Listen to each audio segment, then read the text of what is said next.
Hello and welcome to Archerfield, where today I've been out testing Nike's new range of vapor drivers. Now there are three in the family to talk about. The first is the Pro, which is this one here, which has the same sort of cavity back technology that Nike have become famous for over the last few years, which should aid the MOI of the driver and make it more forgiving. It has the black sort of PVD finish on the face, and is the driver that Rory McIlroy put into the bag during the Ryder Cup this year. The second driver in the range is called the Speed. This is designed to have that little bit more forgiveness than the Pro.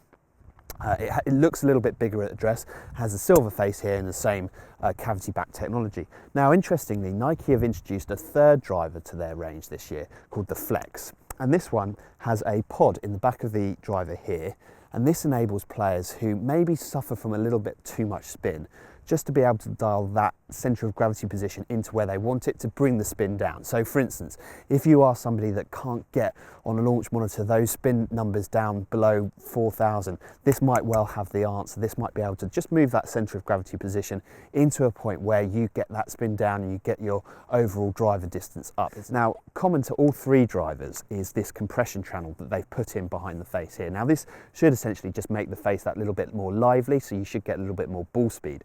Now, as I say, I've been out and had the chance to test all three drivers, and it's important to say that last year I was quite a big fan of this new technology that they brought into the back of the head in the Nike Covert 2.0.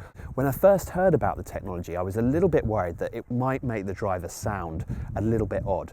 But it didn't, and I'm glad to say that with the new version of that, it still sounds fantastic. Now they have made a few upgrades, a few improvements to this fly brace technology. Essentially they brought these bars in which helps to sort of stabilise the back of the head. And if you can stabilise the back of the head, the idea is that it makes the front of the face that little bit more active, that little bit more lively for more ball speed. So I started out with the Pro in this Diamana blue shaft, which is the shaft that I have currently in my own driver. I'm currently using a Titleist 915 driver. And as soon as I put it down behind the ball, I love the way it looks. It does have some interesting new graphics on the crown of the golf club, which didn't bother me at all at address.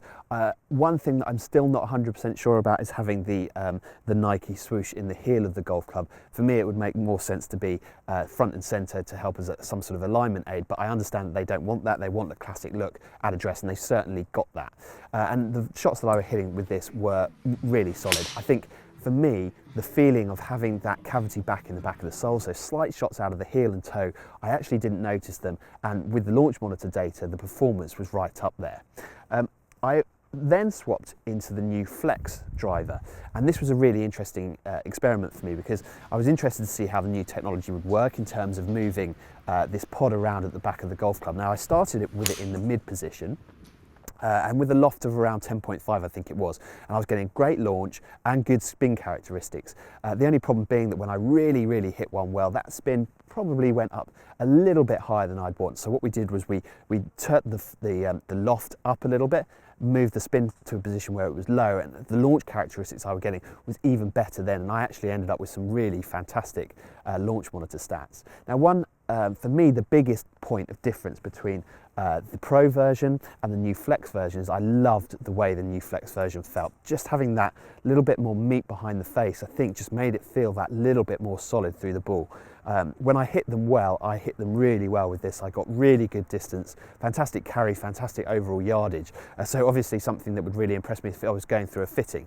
My worry would be, and I haven't had the opportunity to test both out on the golf course yet, but my worry would be that out on the golf course, this would be a little less forgiving than this. As you can see, there's a big difference in the sole of this golf club, and this cavity has been brought in to make this more forgiving. The sort of little necky cut that I hit from time to time, I've got a feeling the Pro version would be that little bit more forgiving.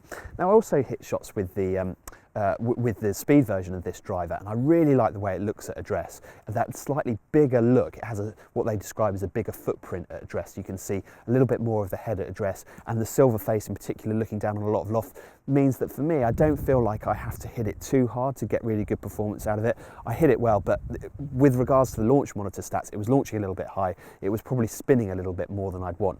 So if I was going for a fitting, it would be a very interesting result to see whether I'd end up with the Pro or the Flex, because if I was going purely by the launch monitor numbers and the best numbers I was able to produce, it would be the Flex. But if I was being a little bit more pragmatic, a little bit more practical, thinking about which one was going to probably help me around the golf course better, I think I'd probably end up with the Pro, which is this one here. Anyway, that's my own personal opinion on the Nike Vapor drivers. Be very interested to hear what you have to say, so please leave comments below. But for now, from Archerfield, it's goodbye.